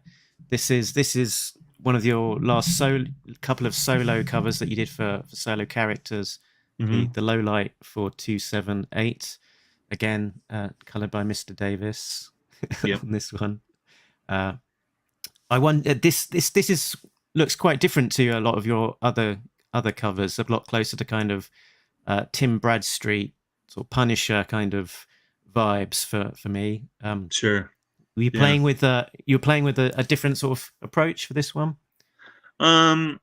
Yeah. So I mean, how the vehicle covers like 256 and like the hydrofoil one, and those vehicle covers, those are kind of like, those are my style. I like to put in a lot of detail and it's fun playing around with reference and not necessarily the Tim Bradstreet approach, because his is all digital for the most part. I like to fool around with the stuff on paper, like literally, get down and add all the details in with pen and ink and play around with the positioning and adding my own things but yeah, I like this style a lot. I think it's a lot of fun. Again, this is one where IDW printed it really dark. The blood splatter you see up near Lowlight's head, that was an accident. I was trying to put on just a little tiny bit of splatter, and then the white acrylic paint fell out of the toothbrush, and I was like, oh shit, I gotta draw this whole thing over. And then it dried and you could see a lot of the lines still through it, so I just went and redrew that little part just over the paint. Thankfully it didn't completely ruin it. And it was a happy accident too, because the blood splatter ended up looking pretty cool. And I'm really surprised too that Hasbro let me get away with it being him not being a night spotter and more of a sniper, Yeah, Diana's putting in a little bit of intel here as well. Cullen says he snuck a Fort Benning patch on the shoulder. Yeah, there's Easter eggs in like literally everything that we do. Oh, we were wondering at the time when we originally discussed this, when it came out, whether you were thinking about a particular comic from the past to homage that. I think there was Alpha Flight. Yeah, it was Mutants. People think of the New Mutants issue. So I'm gonna, so everybody understands this. So that New Mutants issue is Rob didn't come up with that idea. That New Mutants issue is an homage to an Avengers issue. But this was actually, I came up with this idea from issue 12 of Alpha Flight, which I love Alpha Flight. And so this was kind of like my idea of it, except there's, a character with a gun on it. Otherwise, I love that cover where all the characters are, in crosshairs, and it was pretty cool. was a brilliant idea. But no, I didn't even think about it with that New Mutants cover until somebody brought it up to me. And even then, it wouldn't be an homage to the New Mutants cover; it'd be an homage to the original Avengers cover that Rob got it from. Yeah, that's the one I. Showing that small, but Yeah, I love that cover. I'm a huge John Byrne fan. But if you want to school people, you should put up that New Mutants cover and then the Avengers cover he got it from, because like even the hands on some of the characters are exactly the same in exactly the same position. And yeah, pretty interesting stuff. So the next one we had up, which the last of your sort of solo covers, was the Firefly one with the exploding satellite dish. And again, sort of doing the research for this one, I sort of see that you kind of had the germ of the idea a little bit earlier. Yeah. And then the final cover sort of moved that on to a kind of a different pose entirely. Yeah. So you end up drawing, you draw something. It actually went through more iterations than that. You end up drawing something and you're like, oh, I don't like that pose, or I don't like the angle that it's at. It doesn't really look right. And so it changes. And then eventually I did a cosplayer that I know, his name's Eric Klusterman. He's a big Joe fan. He posed as Firefly for me. And didn't have that gun, and some of the stuff on his suit was a little different that I had to change. But yeah, I wanted the cover to tell a story, and I think the final was much, much better. Cool. And yeah, do you always have a story in mind? What was the story for this one? I see that on the original one you've got a Fort Wadsworth sign. Yeah, he was sneaking into the installation to blow up, their transmission tower and do some sabotage.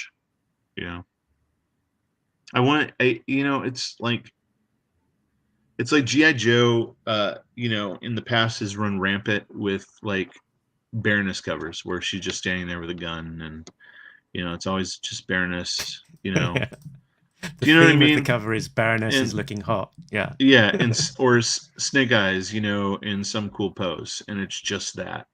But I miss, like, when I was a kid, you'd go looking through the comic book rack. You very rarely saw like a comic where it was just a character in a cool pose. The covers were, when I was a kid, the covers always seemed to be like a panel from inside. There was some action going on. There was word balloons and this really cool like hyperbole and about like what was going to happen in the issue, and I miss that, and I wish comic books would get back to that, where there was something happening. Even if a lot of my covers were RIs and the stuff that was on it didn't really have anything to do with what was going on inside, I still wanted it to be like there was something happening on the cover, and you're like, what's like, I want to know the whole story of this. I want to know what's going on. Who is Cobra's new saboteur? Find out inside in the thrilling origin of Firefly. Look out, Tim's good at coming up with these. Look out, Joe's. The base is under attack and Firefly's getting away. I guess that's more like voiceover copy if it was a TV. But yeah, you know what I'm saying? Like I love that stuff, and especially who comic book companies really seem to cater to now, which is older folks that have a nostalgic memory for a lot of these characters and stuff. You think that they would cater to that, but that's why I always try to tell a story. I think some of this is marketing, because covers in the 80s, covers would sell because you'd be standing in front of them at a store, and Mm-hmm. you'd probably see the whole cover, but maybe you'd see the top third or the top 2/3 Yep. of the cover based on the spinner rack or the display rack. And nowadays, covers are JPEGs on your phone. They're JPEGs on a preview website. They are JPEGs in a catalog for store owners to peruse. And even if people are reading the physical object, and most of them are, like the whole marketing around it has changed. And I remember when I was in college, there was a movie that was released theatrically, and the poster had a certain arrangement of like Head and Shoulders and like the one actor and the other actor and some little other bits, like a car, an explosion, and a light source, a little bit of vehicle, a little bit of ground, and the title. And then when it was released on video, it's like, well, now it's sized for a VHS or a DVD case, and all that information will fit, but it was a new image of just the one head and just the other head and a little bit of a gun and the title. And it's like, okay, well, with that much real estate, what do you want to accentuate? These two actors. And so, and then just sort of tastes have changed. It's like, are people even patient enough to like look at a cover and puzzle it out and like be intrigued by it? Interestingly, as much as we think about comic covers in the past having boxes with sort of like narration on them or the occasional word balloon, G.I. Joe didn't do that. No, it's the other Marvel books that did. Like you think of the final special missions, and it's like, if that was Punisher or Uncanny X-Men or Avengers, it's like, look out, Avengers, Kang is back. It's like, nope, it's just a bunch of jets. And then when Ripper is motorcycling along, attacking a dog, right? The Ron Wagner cover to 70 something, right? There's a word balloon, right? Is ARF? Is it ARF? Like that's that's so weird compared to every other. There's also ones like, where Clutch goes home the hard way, right? So he's falling and stuff. And but how rare is that? Like Panic at the North Pole, but then nothing on 3 and 4, and then 5 has a sound effect, and then but nothing on 6, and then something on 7. Every one of those covers also told a story. Every one of those covers weren't just a static pose of a character. Right. All of them told like some sort of story. And it's easily proven with the old animated commercials that they did for the covers, where the final scene of the animation was the cover. The story goes into them, it stops and it's becomes the cover of the issue and stuff. So all the covers back then for G.I. Joe told some sort of story. Look at that Vosburg one where Scarlet and Snake Eyes are hiding behind the facade, the home in the town, and like, I want to know what's going on, like what's happening, I think a fundamental shift in the American comic book cover comes in 2000, 2001, when Bill Jemas and Joe Quesada are in charge at Marvel Comics and institute a rule, which was in effect for, I think, 3 years, that covers had to have one character in a sort of pin-up pose. And there was no copy. And even team books like Ultimate X-Men or Uncanny X-Men, it's like you look at those covers and it's like just a drawing of Storm flying or just a drawing of Iceman making an ice luge.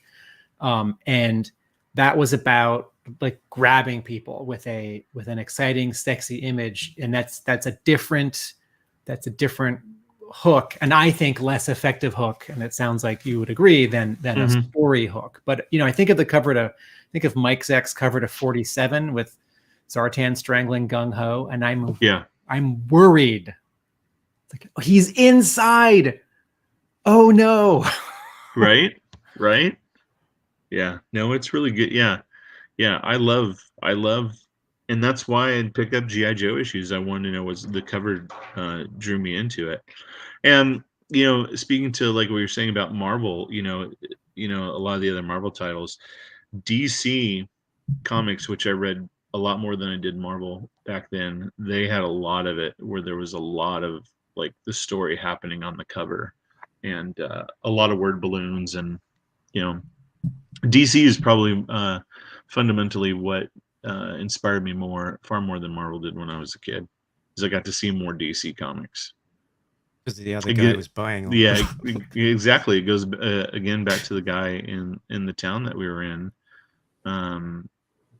collecting mostly Marvel. I didn't have a Spider. The first Spider-Man comic I ever had was Web of Spider-Man #1. That was the first Spider-Man comic I ever got, because I never saw him when I was a kid. You know, the guy in town I grew up in always bought him. So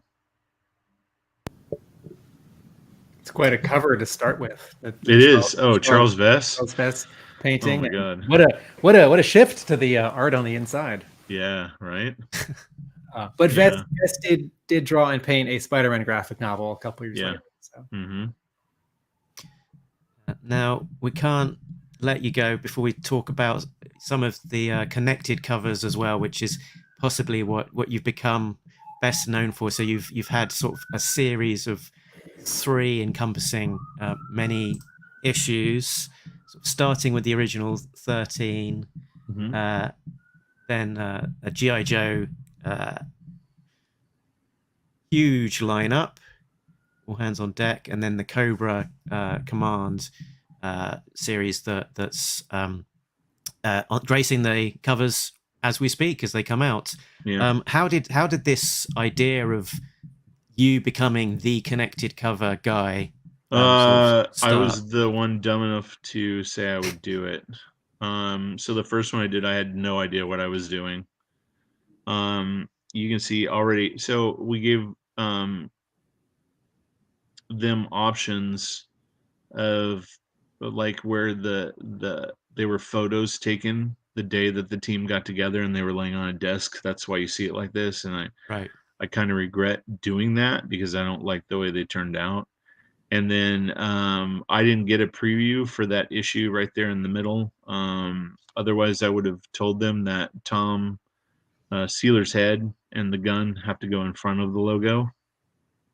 Right. Oh no. Yeah. So I didn't realizing the first time. Yeah.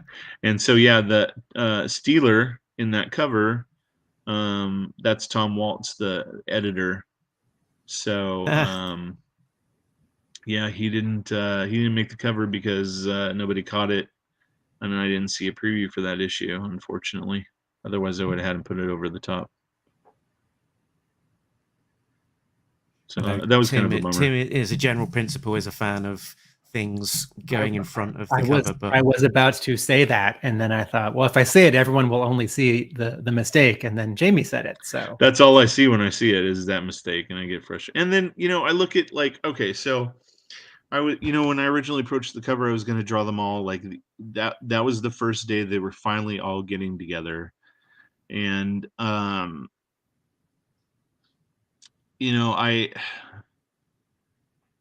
was trying hard just to draw them in like kind of static poses where they were kind of doing something or getting ready, and I'm just really unhappy. Like looking back now, just really unhappy at the way it turned out. The characters, I wish I could have drawn them differently, and yeah, it is what it is. You just have to. I mean, it's and past the point now. You just gotta let it go. But everybody seemed to love the cover, and I got compliments all the time about it, and people wanting prints of it, and it's crazy. But yeah, there's a lot of stuff I would have changed about it. Tim, it looked like you had a thought that you're about to express. No, not me. And then shortly after that, I think you touted a class of 83. Did that come to pass? No, so this is nothing to do with the comic book. This is just kind of a continuation of that. People have been bugging me about doing like a print. It's where the class of 83 is kind of getting together, and the characters, and they're getting ready to go off into battle, and this is kind of an early layout, an early rough of it that I used to let people pre-order the print. It was a limited run, and this is only from like 5 or 6 months ago. Okay. But I'm actually working on that right now, finishing it up. Oh wow! Also, we've not So- seen the last of your GI Joe for sure. Then. Yeah, but this has nothing to do with the comic book. But yeah. Yeah. And this will probably be the last one I do, last connecting cover I do, or connecting piece that's like 6 feet wide. So then the next big one was All Hands on Deck, sort of our precursor to 300, where we've had many living and dead GI Joes across. Was it 5 issues? I think I want to say. Yeah, it was 5 issues. Just a mammoth undertaking that we thought at the time until you got to 300. Yeah. That one was a nightmare too. That one was an absolute nightmare too. But again, learn from my mistakes for the Cobra cover.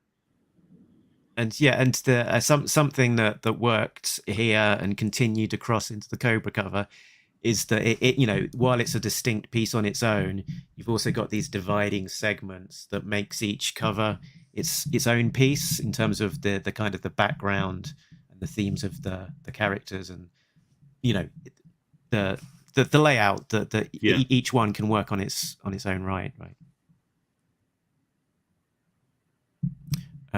Oh, there we go. There's the photo of the. Yeah, that's the original art. Did this sell? Yeah. A long time ago. Long time ago. So that was the detail. There we got Cool Breeze on that one, and then he's got a great droopy mustache on that.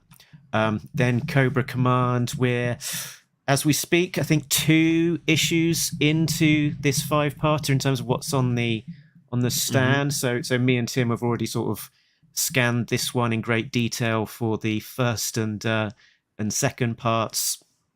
And what I really like about this one again is the theme of how you've kind of divided the piece up. That we've had sort of Dreadnoks, Misfits, Cobra, High Command, Red Shadows, and I guess Destro and Mars on the right hand side. So it's each one is a nice, satisfying group in its own right. Yeah, and there's little things hidden in it, like on the top of the temple. It'll be hidden by the logo. At the top of the temple, there's like the mouse device. Oh yeah.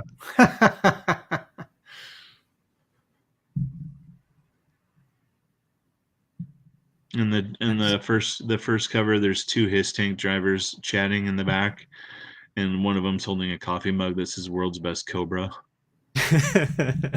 In the Terradrome 2, if you zoom in really close to the Terradrome, there's a couple AVAC pilots standing in there. Yeah. As close as I can get on this. And what we notice as well is that you're not just don't have one of a single of each of the troops. You've got typically about 3. And they all different shapes and sizes. So I've got the snow serpents on screen here. Is there, Jamie? Is there some Trimpy, some Vosberg in the drawing for the Cobra one as well? I feel like some of the inking, some of the body types. Yeah, there's certainly some of that. There's that snow serpent right there is actually an homage to. It's not as close as I'd like it to be, but that's definitely Ron Rudat his influence certainly for that one. Yeah, I love those guys. I love how they did their line weights and the details in the costumes and stuff. And it wasn't about all being muscle bound and being a superhero and stuff. They're just real people in those comics when they drew them. So I enjoyed that. Excellent. And is there any other sort of little tidbits of information to draw out on these covers that particularly struck you as you were doing them, and maybe we wouldn't notice as we'd go through them? Oh man, I wish I could remember. It's been a while. Not really. Those were a couple of the little Easter eggs. But like again, you can't see the mouse device in that one because the temple obviously Yeah, hides it's it. just above the logo. Is it? So yeah, so Mark, I think you can. can you go to the previous slide with the 3 snow serpents? Jamie, what do you ink with? Oh yeah. So I have a couple of different brushes. I also use Tombows. And I have a couple of brush pens that I reload with ink. Okay. And then Molito makes this really cool set of they kind of look like microns, but the ink is much better and the nibs are much better, and I use those for like the small detail. Hmm. Okay. And to close out, I just found a few little other bits and pieces that you've done. So I think this was a Neil Ross print. I guess, Yeah, for so the that was done voiceover artist. for Celebworks, who Neil Ross is their client, and yeah, that's all characters that he's done in the past. And then you did quite a few Hector Garrido Yeah, those were all, recreations. so some of those were commissions, some of those were tryouts for Super 7, and some were for Hasbro to show them that I could paint like that.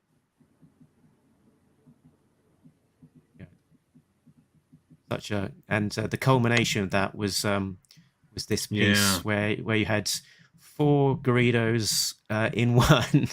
Yeah. I kind of used some of his characters to tell a story, and it was them invading Cobra Island, and a firefight ensues, and so yeah, that was a lot of fun, a lot of work, but it was very rewarding. This looks a little bit like the cross sell that never was. You know, like the tiny folded catalog that would come with a vehicle that would have an offer. It's like, oh, I can get the 4-pack of sci-fi and these other 3 guys invading Cobra Island, right? And you like flip it over. It's like I can also get a ferret. And they also people will be like, oh my god, you did such a good job recreating one of those little inserts and stuff. I'm like, I didn't recreate it. That was never an insert. They're obviously Hector's, his paintings, but repainted. But yeah, the island and everything, that's all new. Is this acrylic? It's acrylic and gouache. Okay. Yeah. Some ink. Obviously, after the, I have to go back and touch up little details here and there after I put the acrylic coat over the top. But yeah. You didn't just sort of draw the picture, put it out there. You gave it a name as well, so I could see that. I think you called it Operation Sanskrit. Yeah. So there's story happening there. There is a story behind it. Like I said, I always should try to put stories in those things. Yeah. So yeah, they're invading Cobra Island and trying to get a hold of one of Cobra's ciphers for all of their coded transmissions and stuff, and that's why Mainframe's along with them.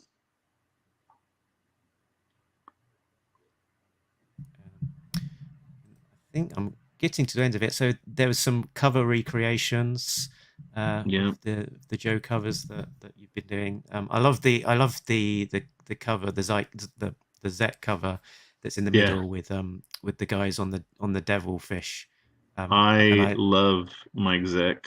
And he's actually commented on some of my recreations before, saying, like what a good job I had done, and he thinks he thinks it's funny that, so a lot, like with the G.I. Joe covers, a lot of the stuff that's behind like the logo or the barcode was never drawn. They drew, that stuff was already there, so they didn't draw over it or around it.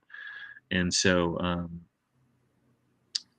Mike was pretty complimentary about like, man, you did a great job. It looks like, I had drawn the whole thing, and yeah, he's a really great guy too. I've loved doing conventions, and sitting by him, and learned a ton of stuff from him. He's a great dude. I love it. I love the technique that you've done here of just coloring the rectangle and leaving some the surrounding edges black and white. There's this wonderful panel in Jupiter's Legacy from Mark Miller and Frank Whiteley, where they did that fantastically. I don't know if you had that in mind when you did it, but it's a technique that I don't know why people don't do it as frequently as they, perhaps they could. It's just it's kind of like a late 80s thing that you saw a lot in advertising, just a pop of color, and other stuff was black and white. And I just, I don't know. I just liked the idea of having something, other than just the black and white line art. But yeah. That's great. Then this is your sketchbook, which is that all sold out? You can't get hold of that now. Yeah, those are all gone. They are all gone. And there was one last thing I had, which was I think it was a variant cover to Sierra Muerte. Oh yeah, the Charlie's Angels. Charlie's Angels, of course. Yeah. Charlie's Angels. I think it might have sold better. Like, we went back and forth about the background. Vinny, who colored it for me, he's like, I think I can do the Hector Garrido style explosion, but then they didn't really want that. They didn't think it fit with the way I drew the women. And Cover Girl is actually my youngest daughter, Chloe, in that one. But I think it might have sold better if it was promoted better, because it was a Emerald City Comic Con exclusive, and I did it for Yojo Depot, and he left to the show before we could pick up the comics. So I drove without stopping from San Diego to Seattle, Washington, to drop them off. I slept in the car with my friend for a few hours and then continued the drive and dropped them off at the show for him. And Emerald City didn't really promote it, and he didn't really do a lot to try and sell them. I think they sold 11 copies at the show. And then that was it. And so the rest of them just sat here at my house, and half of them sat, with that company. And yeah, we didn't sell very many. And I ended up using them from, here and there as like giveaways and stuff. And yeah, I think we still have probably. The print run was only 500 copies. So it was already a low print run. And there's probably only like 150 in circulation. Wow. There's a small but I guess eager community on the Facebook boards that I've seen of people searching out for all of the hard to find variants. So this must be for sure one of those that people don't yet realize maybe that's missing from their collection. Right. Yeah. And to go with that whole Baroness thing, Natalie Saunders, I think is her last name. I'm not for sure. Natalie, the same issue, did a Cobra Baroness and decided to turn the cover sideways like mine. And of course that one, everybody wants that one. But yeah, nobody. It's unfortunate too, because I was really happy with how this cover turned out. I thought the three of them looked, like attractive women, but not over sexualized. Yeah, I get that. Alluring. Yeah, I have two girls. I have two daughters, and both of them, enjoy GI Joe and all the stuff that I grew up with, and it, you know, I'm not a fan. I'm not a fan of a lot of these IPs, that I grew up with as a child. I don't think I don't think that you need to over sexualize the characters for them to be attractive. You know what I mean? I don't I don't think that you need to have, you know,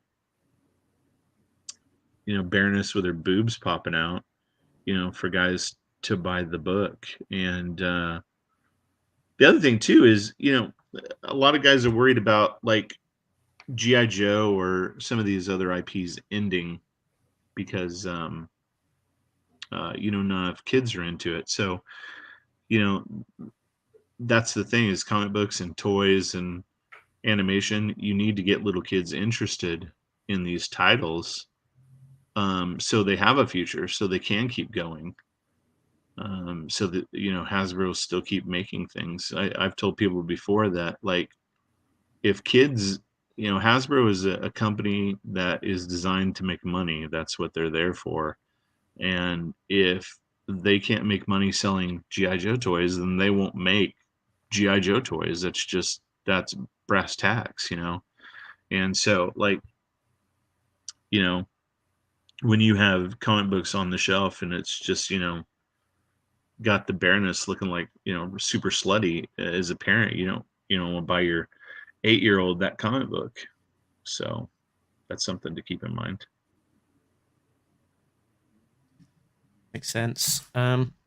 So as we're beginning to wrap up, let me pick out one of the questions that we've had that we haven't talked about yet. So Diana asked, how many friends have you snuck into covers beyond just Tom Waltz Tons. there as Steeler? Tons. We've had some opportunity too. Tons of people. There are a ton of people that work at IDW or just friends of mine that are on the GI Joe connecting cover. And there are a few on the cover one, but mostly the GI Joe one. There's a ton of people I know on that cover because you want them all to look different. And I'm like, you start like, oh man, like, oh my god, I draw all these heads the exact same way. So if you're like, hey, I'm gonna put you on a cover because I need somebody to look different. That's kind of how it goes. Makes sense. So thank you so much for your time. And before you go, what do you want to promote? So I'll put up on screen your web store. So the website is going to go through a major upgrade before, I think, right after we drop the poster for the print, the lithograph for issue 300. And then we're going to be offering some CGC packages for issue 300 as well, and the Cobra connecting cover. But they can reach out to me on Facebook or Instagram. That's the best way to get a hold of me, through Messenger or through Instagram messages, either one of those.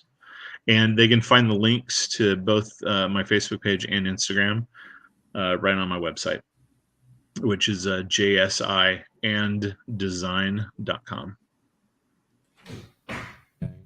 Yeah. All there, isn't it? So click on about, I think is the link. Yeah, there. So the print for 300 probably will go up for sale at the end of this month. Okay. And I think we're only doing a limited print run of 100. Ooh. Yeah. 75 people just got anxious on the internet with their itchy mouse fingers. It's funny. Excellent. Anything else you want to shout out before we head off? Excellent. So thank you so much for your time. Thanks for having me. It's been great to dig into it, and definitely as expected, didn't run out of things to talk about too quickly. I'm sure we could have gone on if we didn't hold ourselves back. So excellent, and thank you as always, Tim, for joining me as well. So Tim, as a reminder, where can people find you when you're not talking about G.I. Joe? things? Video essays on TV and movies at our YouTube page, which is Atomic Abe Productions. My comic book store in Somerville, Massachusetts is Hub Comics, and my G.I. Joe blog is realamericanbook.com. Fantastic. And if people are new to us, the website to find out more is talkingjoe.co.uk. That is the place that has links to everything.